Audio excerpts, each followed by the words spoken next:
façon, là, c'est un peu un test. Bah voilà, hein, C'est ça a commencé. Le premier et peut-être dernier, on verra Chikoucast. Chikoucast, tout à fait. Voilà. Alors moi c'est Charlie, Et donc Chine. Hein. Et, donc, de Chine dans le Chikoucast. et moi, c'est Geoffrey, donc Coupera, le Béra dans Coupcast. Le BA Chikoucast. Ouais, ok. Le Béret. Euh, Le Béret dans Chikoucast. alors bon voilà, hein, c'est un peu une première, un peu de tension. Et puis on est parti en plus avec le chat qui est sur le piano là, en mode à nous regarder, tout va bien. On a un petit public quand même, on Ouais. n'a pas à applaudir comme.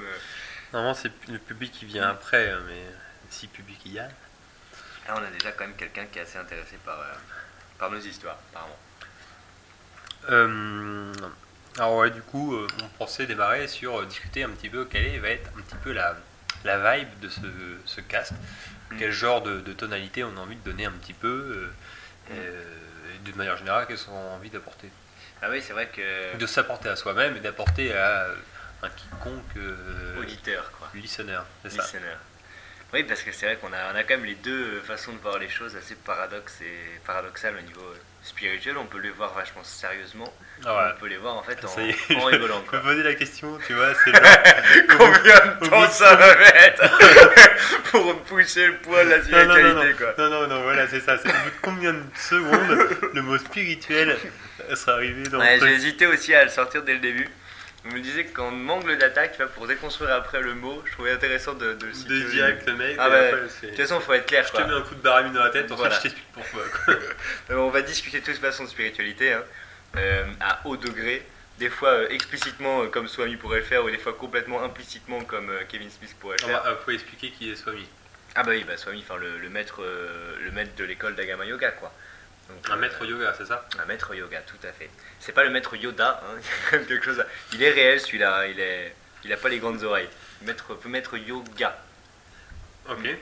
Et bon, bah, Kevin Smith est un peu aussi l'initiateur de cette idée de podcast. Hein. C'est réalisateur. L'initiateur, disons que c'est un petit peu le moteur plutôt que l'initiateur. Hein. On lui a pas tout à fait demandé. C'est le moteur. En tout cas. D'une manière générale, il incite les gens à le faire. Hein. Oui, c'est vrai. C'est vrai que quand on voit le niveau hein, de ce qu'il raconte, tu te dis qu'après tu peux être libre de C'est raconter ça, à oui. peu près tout ce que tu veux. C'est Quoi. comme on disait, le mec il a baissé la barre au niveau de la réalisation des films pour justement laisser la réalisation possible à quiconque. Mais bon, personnellement, je trouve pas. Alors voilà. Donc, Mais je trouve qu'il est vachement humble ce type. bah, C'est incroyable, en fait, l'humilité même. Quoi. D'arriver à avoir quelqu'un qui est aussi bon et aussi humble. Je pense que c'est ça qui est vachement inspirant. C'est que il y a beaucoup de gens qui ont tendance à se la péter avec très peu de connaissances ou de knowledge, alors que lui, il va avoir énormément de connaissances et il va presque il va pas humilier, mais Dérisoire, ça aussi. ouais, c'est ça. Il a un ton vraiment d'autodérision, quoi. Et qui après qui est critiquable aussi, hein, qui est un des chemins. Bah, je sais pas si c'est tellement critiquable parce que franchement, ça Bah. l'empêche pas de. Est-ce que le seul côté où ce serait un problème, ce serait que ce serait pour être dérangeant pour les autres, ça ne l'est pas parce que ça encourage les autres et ça aide à ce que les autres se voient différemment. Le seul inconvénient possible, c'est que lui, ça l'empêche de se développer sur ci ou ça. Alors qu'en fait, finalement, Oui. dès qu'il s'agit de s'exprimer, le mec il y va, il sait qu'il est, comme il dit, il sait qu'il est gros, il sait qu'il est peut-être un peu con là-dessus, il sait que si, il sait que ça, il sait qu'il a eu énormément de chance. Ça n'empêche pas de quand même ouvrir sa gueule dès qu'il en a envie, quoi. S'exprimer sur tous les points, quoi. Mais c'est vrai que par exemple deux grandes figures là qu'on peut avoir aussi comme Swami ou comme Alexandre Astier, ils ont cette espèce d'humilité qui fait qu'ils vont pas aller péter plus haut que leur cul, quoi. Ils ont cette accessibilité quand ils vont parler, ils vont pas avoir de rituel autour d'eux trop. Mais pourtant quand même quand Alexandre Astier présente ces choses et quand Swami présente ces choses, c'est vraiment on sent la supériorité en fait, qui est pas une supériorité de parole et de blabla, qui est une supériorité entre guillemets hein, de fait. C'est-à-dire qu'ils ont travaillé tellement d'années sur un sujet, ils le disent les deux clairement, il n'y a pas de politiquement correct. Ils disent voilà, là j'ai atteint un niveau d'excellence dans ma matière. Alors que Kevin Smith va quand même. Enfin, j'ai pas l'impression qu'il va parler de ça comme ça aussi explicitement, quoi. Bah, en fait, ça dépend. Je voyais ça un petit peu dans le film que je regardais hier, Will Hunting. C'est qu'il y en a, pour un sujet ou un autre, la phrase qu'il dit c'est It makes sense. Ça fait sens, un truc, et c'est en fait, il n'y a pas de degré de travail ou pas de travail, c'est que c'est naturel. Et je pense. c'est devenu naturel pour Alexandre Astier, son développement, son travail, sa créativité, son originalité, etc. Et le fait de simplement être quelqu'un qui se pousse au cul, pour lui c'est simple, se pousser au cul parce que c'est sa manière d'être. Et c'est pour ça qu'à partir du moment où c'est simple, ça a l'air d'être un truc de fou. Comme je m'en dis, Swami, ça va être la même chose. Et Kevin Smith, lui, c'est pas faire des films. Faire des films, il faut qu'il travaille. Lui, c'est par contre parler. Oui, d'accord. C'est pour ça que là, sur les podcasts, il est beaucoup plus à l'aise, quoi. Ah, attention à la souris, parce que... Bah, en même temps, le chat, hein, joue avec la souris, ça paraît à peu près évident. Bon, bah alors voilà. Ouais, on va peut-être... t'as décidé, hein, en fait, dans quelle thématique on avance, quoi. Est-ce qu'on... Et c'est marrant parce que direct, ça se pose la question, en fait, de... Comment dire... Si, en fait, on est en train de parler simplement... En fait, je me rends compte, la discussion est vachement plus... comment dire... Je sais pas, il y a le fait d'avoir un micro, ça rajoute quelque chose. Une espèce de le fait d'imaginer qu'il peut y euh, avoir un intérêt pour quelqu'un d'autre, Oui, c'est ça. ça fait qu'on s'intéresse beaucoup plus à ce qu'on dit et ce que l'autre dit. En tout cas, moi, d'un seul coup, je me rends compte. Que pour la première fois depuis 2-3 bonnes années, bah, j'écoute ce que tu es en train de me raconter. C'est bien, Chine, c'est bien. Là, par exemple, tu me dis Swahili, tout à l'heure, je sais pas. Donc, qui est ce C'est vrai que c'est la première fois que tu me poses la question. Il va falloir que tu me tasses la tête pour que tu me le dises, quoi. C'est d'ailleurs ce qu'on pourrait appeler dans la spiritualité, hein, le witness consciousness, c'est-à-dire la personne qui regarde, qui normalement est à l'intérieur de nous, mais quand on n'en a pas conscience, on n'arrive pas à la conscientiser, bah là on la conscientise avec un micro. C'est ce que fait Pai souvent. Alors Pai est un très bon ami à nous, hein, qui en fait a ce rôle-là, souvent dès qu'on est en grand groupe, hein, plus que 4-5, il va commencer à regarder, à observer. Le witness consciousness, c'est ça, c'est l'observateur en français, on peut le traduire comme ça. Et donc, en spiritualité, on dit qu'on a tous un observateur à l'intérieur de nous, vraiment complètement à l'intérieur. C'est pas notre corps, c'est pas nos émotions, c'est pas notre mental. C'est ce quelque chose qui dit je suis, et c'est ça l'observateur. Et en fait, quand on en a conscience, le monde on le voit complètement différemment. Mais la plupart du temps, on n'en a pas conscience. Et là, c'est vrai qu'en fait, on pourrait presque objectiver notre witness consciousness, notre observateur, par le micro lui-même, en fait. C'est con. On sait qu'on est en train d'être vu, quoi. Non, ça fait sens, hein, ça me parle. Mais moi, je reste sur est-ce que conscientiser, c'est un verbe qui existe vraiment? Alors, ça dit ça ouais, je pense que se conscientiser, en tout cas pour moi, là maintenant, ça me parle bien. C'est admis, c'est non, puis il n'y a pas de problème. Ouais. Les néologismes, maintenant, on peut rentrer dans... j'ai vu dans l'avion, là, il n'y a pas longtemps, c'était... un gars qui a regardé un documentaire sur la science des textos.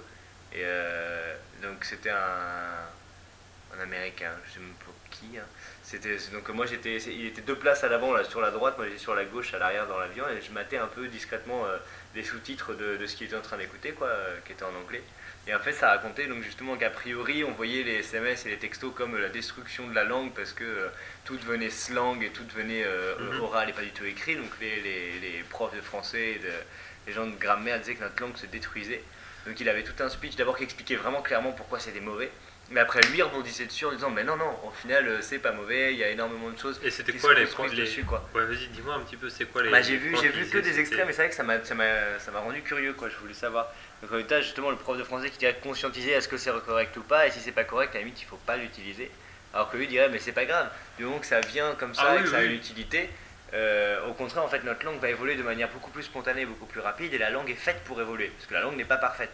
Donc le fait de s'attacher à des espèces de règles qui sont depuis des centaines d'années, l'avantage c'est que du nord de la France au sud de la France, on se comprend à peu près. Alors que si on continue à faire des textos comme ça, à la fin, peut-être que dans 100 ans, du nord au sud de la France, on aura vraiment un autre langage. Peut-être c'est la limite. Mais en tout cas, le fait d'évoluer les langues de manière aussi rapide, telle que les SMS le permettent, est-ce que ça nous enlève, je sais pas, est-ce que ça nous enlève de la culture? Lui avait l'air de dire que non, en fait, que c'était juste l'interface qui se modifiait. Moi, il y a un truc qui me fait rire dans cette évolution du message texto, c'est on en arrive beaucoup plus à... Enfin, on voudrait se rapprocher, j'y connais rien, mais du langage un peu d'idéogramme... Des Égyptiens, quoi. Des Égyptiens ou au Japon, etc. Par le fait de mettre 2 T majuscules, ça veut dire que t'es triste... ça fait les traits des yeux qui pleurent, etc. Tous ces trucs-là, j'avoue que finalement, des fois, dans chaque phrase, des fois, il y en a, ils en mettent un. Oui. un émoticône ou un truc comme ça, ou simplement le 2 circonflexe, et, Ouais, bien sûr, le lol. pour dire genre ça me fait rire, genre je plisse les yeux. Et C'est vrai c'est que marrant. résultat, on change de manière d'écrire, quoi. Ouais. On passe de l'écriture. On fait directement, on amène dans l'écriture, je me sens triste, non, paf, tac, un 2T, quoi. émoticône, tac, et un 2T. Beaucoup plus simple, et en fait, les gens n'ont pas du tout la même signification derrière. C'est pareil, je crois que c'est dans le même avion, je sais plus. Il y avait un truc avec LOL, bah, c'était lui qui parlait de ça, de LOL. Que LOL à la base avait une définition bien précise, donc laughing out of love, c'est vraiment. Laughing out loud. Out loud. Ouais, Ouais, laughing peut-être. out loud, c'est-à-dire rire de haute voix. D'accord, ben voilà, donc ça c'était la définition précise. Hein. Ouais. Et en fait maintenant, les jeunes d'aujourd'hui qui utilisent LOL l'utilisent mais complètement différemment. Et il avait un tableau trop rigolo, quoi, en mode exemple, il prenait les exemples des discussions SMS, etc. Et puis et MSN et tout ça, et Facebook surtout. C'est marrant, quand on joue à StarCraft, des fois, on fait une partie pour le LOL. C'est vrai. C'est vrai. Voilà, donc tu fais partie aussi de ces nouvelles personnes qui utilisent le LOL. Ou alors par exemple, ma prof vient de me griller en train de tricher LOL. Donc ce qui est plus du tout laughing out loud, c'est plus du tout être mort de rire, quoi. Ouais. Je suis dégoûté en fait, ou alors c'est impressionnant pour moi. Bah, en fait, vraiment il Bah, il y a listait quand 5 ou 6, il y a quand même, ça me fait marrer dedans. bah, il listait 5 ou 6 vraiment des définitions différentes qui étaient loin du Ouais, ouais. LOL parce que je suis pété de rire derrière mon écran, mais vu que tu peux pas le voir, bah, je te le retransmets par les lettres, quoi. Là on arrive vraiment à quelqu'un qui est très sérieux, qui à peine sourit, voire ne sourit plus, et marque LOL en fait. Alors, donc, effectivement, excuse-moi, je reprends digression, c'était inévitable. Et surtout qu'on n'a pas un sujet ultra précis, Quand même. définir une vibe, etc. Quand même, Mais je trouve que On va y revenir, là. de soi-même, elle se présente pas trop mal comme ça. Qui ça? La vibe, se présenter un sujet, etc. Et développer là-dessus, puis dire, enfin. Mais il y a un truc qui m'impressionne, c'est que Jay en fait donc Jay c'est le chat, hein, elle a pas du tout le même comportement. Là j'ai l'impression quand il y a le micro, elle s'est mise en triangulation, quoi, quasiment comme si elle avait aussi envie de discuter avec le micro, quoi. Ouais, Et c'est la limite que notre attention me semble d'une certaine manière shiftée vers le micro, quoi. Peut-être que ça va se ressentir, hein, le côté, tiens, ils discutent pas De la pareil. même manière. Là, ils discutent et ils s'écoutent, les mecs, quoi. C'est ça, peut-être pour la première fois depuis des années, ils sont en réelle communication et pas en Là, les mecs, ils sont pas en train de penser à ce qu'ils vont bouffer après, ou... D'ailleurs, ouais, c'est pas combat, il y a la pizza pour ce Et soir. puis, ouais, Et non, puis, non, peut-être on est bien, on est bien, là. c'est pour ça que j'ai pressé un peu la fin du repas, ouais, parce que non, si, t'as si bien on va avoir fait. le temps de faire au moins, je sais pas qu'on est au moins. Parce qu'après, il y a les prochaines émissions qui arrivent dans le studio d'enregistrement, donc c'est vrai qu'on nous a D'accord. demandé. Il y a la prochaine émission qui arrive dans le studio d'enregistrement. on a demandé de Voilà, faire ouais, assez c'est vite. ça, ils nous ont demandé de faire assez Donc, vite et de nous barrer. Voilà. Donc on va de toute façon pas pouvoir creuser tant que ça le sujet. Moi j'ai tous mes points, je vais peut-être pas tous les aborder. Mais bon, on va essayer d'aller le plus loin possible, quoi. Clairement, voilà. Donc au niveau de la vibes, déjà, je pense que ça fait sens avec ce qu'on vient de discuter juste avant. Ce dont on vient, c'est vibes, déjà, c'est même pas français, quoi. Donc on introduit un mot anglo-français. C'est direct d'emblée, on a dit, bon, ok, les gars, On le sera français, pas- on le sera français pas- correct, on sera pas carré, quoi. on s'en fout, quoi, les gars. Donc c'est un peu la vibes déjà. Ouais, c'est déjà un C'est petit pas peu, une je crois, vibe de je crois prof que la de vibe, français, c'est quoi. vibes, quoi. Voilà. La vibe, c'est vibes. Qu'est-ce que je voulais dire? Voilà. Ça, voilà, je pense que on peut résumer comme ça. Qu'est-ce que je voulais dire? Voilà. C'est. Ouais, non, j'avais un truc, ça y est, je l'ai trouvé. Mais attends, je peux t'aider à la rechercher si tu veux. Je sais plus. Alors, bah justement, très très bonne repartie. Ce qui vient de se passer là au micro, c'est incroyable. C'est vraiment incroyable. Moi, je me suis quand j'étais en train de faire les cours là en Hongrie, des cours de yoga justement, et au milieu d'une présentation, alors que la présentation allait vraiment de manière assez fluide et j'allais de point en point, Trop de assez mémoire. vraiment. Et voilà, mais même pas trop de mémoire, c'est blanc. C'est pas trop de mémoire, c'est blanc. C'est-à-dire que t'es pas en train de, t'arrives plus à penser. Il y a un moment de 5-10 secondes où ça coupe et en fait tu regardes les gens. T'es là en face, tu sais que t'es là pour quelque chose, tu sais que t'étais en milieu d'un cheminement, mais il y a quelque chose qui t'a perturbé, genre Kata m'a pas traduit le bon truc. Et c'est trop gênant. Et il y a 5 secondes de blanc, et la première fois que ça m'est arrivé, ça m'a vraiment gêné, quoi, parce que tout le monde te regarde un peu en attente de quelque chose, et toi, tu sais bien que tu devrais répondre à leur attente, et tu t'es plus capable, quoi.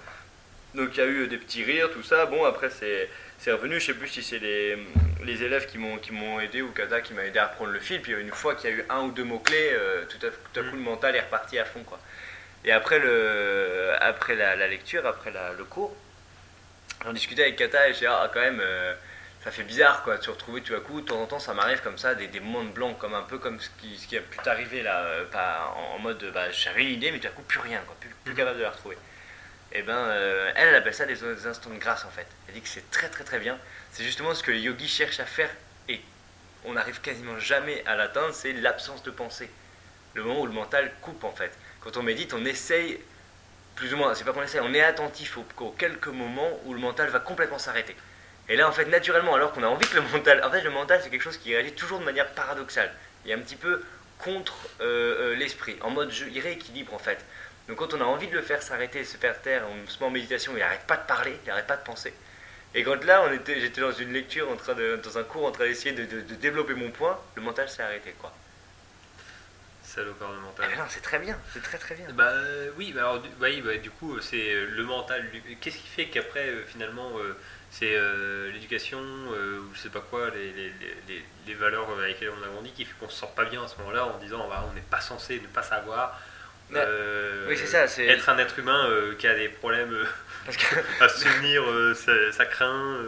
Mais le grand problème, c'est qu'on s'identifie complètement à notre mental, en fait. On pense que notre mental, c'est nous. Alors que justement, Eckhart Tolle le dit très très bien, plein de manières différentes. Jeffrey M. Schwartz aussi. Hein. Tu sais, Jeffrey M. Schwartz, ici, il dit son bouquin You Are Not Your Brain. Ah oui. Ah voilà, oui, voilà, c'est ça. De toute façon, dès qu'on plonge un petit peu dans les courants spirituels, on se rend compte de ça, hein, qu'il y a le niveau du corps physique, le niveau des émotions, le niveau du mental et le niveau de l'esprit. Ils appellent ça l'esprit, quoi. Et effectivement, le mental n'est qu'un sous-niveau, alors que nous, on va avoir tendance à dire que plus le mental est développé, plus on est intelligent, plus on est bien, quoi. Faut pas non plus tout... je sais pas si... Faut-il vraiment, genre, balancer tout notre truc? Bon, remarque, si on le fait tout de suite, au moins on est tranquille après. Ouais, voilà. C'est tout notre truc de spiritualité maintenant, moi, etc. La base hop, tac, la base est faite, c'est pas tout. À l'école, on passe un mois à essayer de mettre les bases, quoi. Là, c'est vraiment c'est le premier carrelage, quoi, tu vois, c'est les fondations. C'est-à-dire que si tu dis pas que, justement, et d'ailleurs, c'est pas quelque chose que je veux affirmer de manière sûre, c'est... De ce que j'ai compris de tous les chemins spirituels, on arrive à ce niveau où le mental n'est qu'une des étapes et on reste bloqué dedans. Mais ce que tu disais justement là, cet après-midi, que tu avais quand même des bons moments de kiff quand tu arrivais à faire 5 ou 6 choses en même temps, quoi. Jouer à un jeu, plus continuer à écrire, plus aller voir, plus faire... Mais en fait, c'est pas le fait de faire 5 choses en même temps qui me plaît, c'est, comment dire,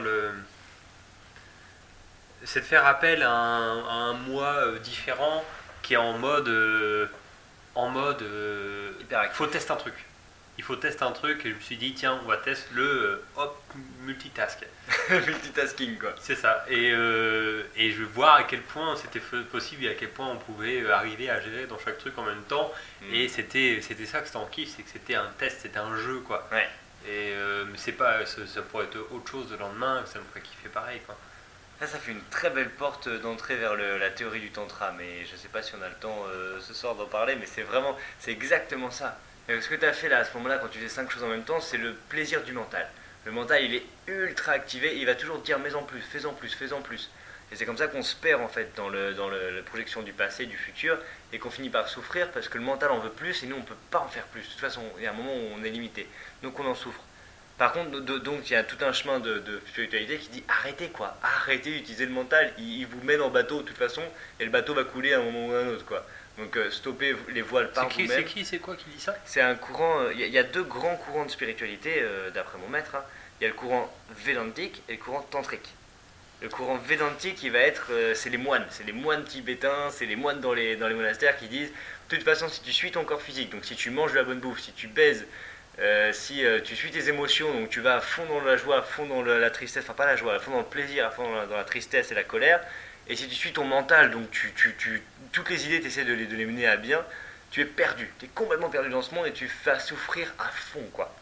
Donc, pour ne pas souffrir et pour être dans la joie la plus pure, il faut arrêter d'obéir à son corps physique, donc plus de bonne bouffe, plus de bon dodo, plus de sexe, c'est pour ça qu'ils sont continents entre autres. Et ça fait sens, hein, quand on va plus loin derrière, c'est une théorie qui est valide en fait. Au niveau émotionnel, on aplani, donc on va plus voir les gens comme ça, on n'a plus de drama, on n'a plus de espèce de cascade d'avalanche d'émotions qui arrivent. Et le mental, on le tait quoi, par la méditation, la méditation, la méditation. Donc c'est pas tout à fait faire les 5 choses en même temps devant son ordi avec préparer la bouffe et kiffer quoi. Et le chemin tantrique, c'est de dire bah non, on sait très bien que tout ça, ça mène vers la souffrance si on n'en est pas conscient. Si on ne le fait pas de manière consciente et de manière en fait on joue avec. Et là tu l'as très bien dit, je joue avec. Oui. À partir du moment où le fait d'arriver ou pas à faire les 5 choses en même temps est pas important, mais le fait d'essayer de jouer avec ça, c'est ça qui te motive, là tu rentres plutôt dans le chemin tantrique. C'est-à-dire qu'à te détacher du résultat. Tu fais les choses par le plaisir, que ça marche ou que ça marche pas, ça t'amène du plaisir ou de la peine, c'est pas grave. Toi tu as la joie de le faire pour le fait même de le faire en fait. Oui, c'est un peu le, comment dire, bah ça revient au truc de consciousness quoi. Être au courant de ce que tu es en train de faire quoi. Se rendre compte de ce que tu es en train de faire. Et à partir de là, tu peux décider de le faire différemment ou pas quoi. Ouais, mais c'est ça, mais les deux grands courants, ils disent qu'en gros, le courant Vedanta, il dit qu'à partir du moment où tu es coincé dans ce monde-là de corps physique, émotion et mental, tu ne pourras pas être conscient de ce que tu es en train de faire, ça sera trop dur. Tu pourras essayer, mais tu n'y arriveras pas. Le courant tantrique, il dit si, tu peux y arriver, vas-y, accroche-toi, quoi. Tu vas en chier, tu vas être plein de souffrance, mais ça va marcher. À la fin, tu vas pouvoir. Bah, je veux dire, ça peut être un peu les mecs, parce que quand même, excuse-moi, non, mais sans déconner, c'est même un mec qui est, boulot, métro, dodo, etc. Au bout d'un moment, j'imagine tout à fait qu'un mec comme ça va être capable de dire, il va bosser à un truc qui le fait chier, il va dire putain, ça me fait chier, hop, conscience. Ouais, alors il y a quand même toute une théorie de zombification. Hein. Ça, normalement, on n'en parle pas en premier mois. Tout ça pour qu'on finisse par être d'accord. La théorie de zombification, elle est quand même géniale. Mais en plus, le putain, je me fais chier à faire ce boulot. Ah, mais est-ce que ça amène à quelque chose? Bah, des fois, oui. Oui. Je veux dire, techniquement, en tout cas, les départs pour les mêmes résultats finaux qui peuvent être de se mettre à bosser mieux pour avoir des meilleurs résultats au boulot, que ça nous fasse moins chier, ou changer de boulot, oui. ou ça vient d'un réveil de conscience. De changer de vie, ils commencent tous par putain merde, ça me fait chier. Bien sûr, oui, c'est vrai. Il y a quand même un état latent de putain de merde, ça me fait chier, mais pas suffisamment pour bouger quoi. Ça, on en reparlera peut-être dans les prochaines émissions. C'est intéressant. En tout cas, c'est une réveil de conscience. Après, arriver avec le réveil de conscience de celui qui se retrouve à la maison en disant bon, bah voilà, moi, ma vie, les jours qui me restent à vivre, etc. Si j'oublie tout ce qu'on m'a appris, tout ce qu'on m'a dit qu'il fallait que je fasse, ouais. Qu'est-ce que vraiment j'ai envie de faire? Qu'est-ce que j'ai envie d'avoir pour ma vie? Qu'est-ce que j'ai envie d'avoir accompli? Qu'est-ce que j'ai envie de devenir? Déjà, ça provoque un vide tellement profond chez beaucoup de personnes. De quoi, ce genre de questions? Bah oui. Tout à coup, quand tu as les résultats, il faut remplir de nouveau quoi. Remplir avec les habitudes qu'on a, la télé, les amis, la famille, le mari, la femme. Comme ça, au moins, on remplit et on n'a pas à se poser ce genre de questions maintenant. Il n'y a rien de plus effrayant que quelque chose qu'on ne connaît pas, pour le mental en tout cas. L'inconnu, la peur de l'inconnu, c'est le plus effrayant. Et ce qu'il y a après la mort, ou ce qu'il y a même dans un futur proche ou moyen, est inconnu pour nous, donc c'est effrayant.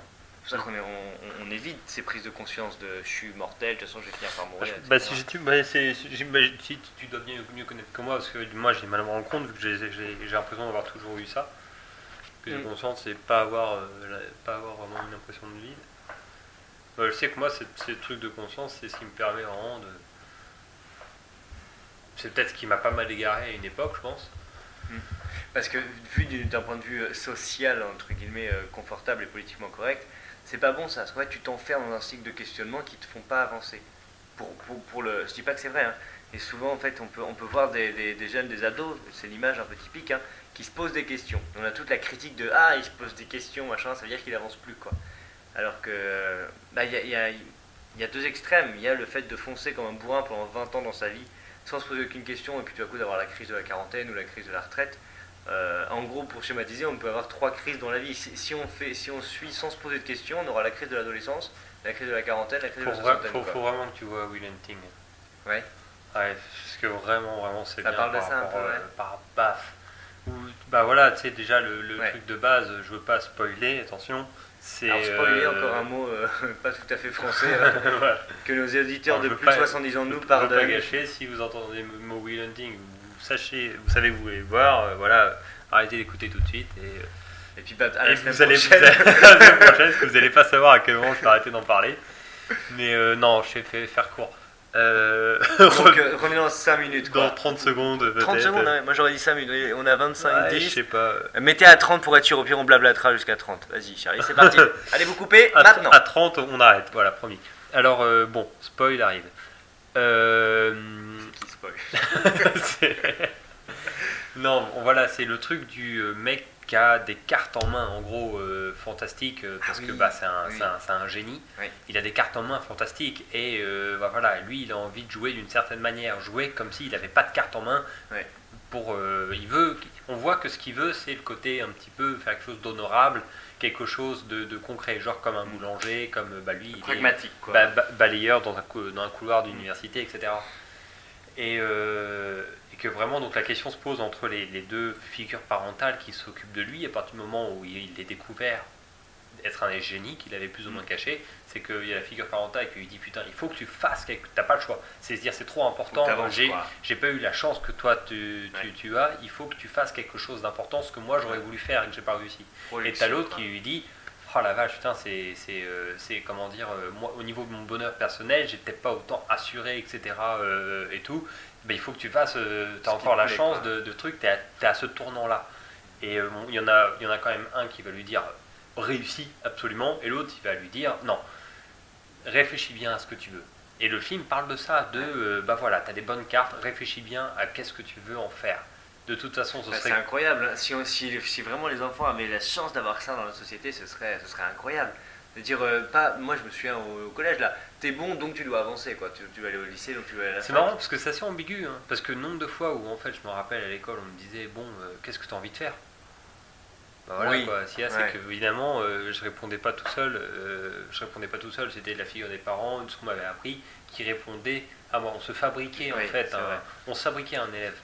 Moi je me souviens quand j'avais 4-5 ans là, à l'école, bon je voulais le faire malin, mon but c'était de faire le malin un peu.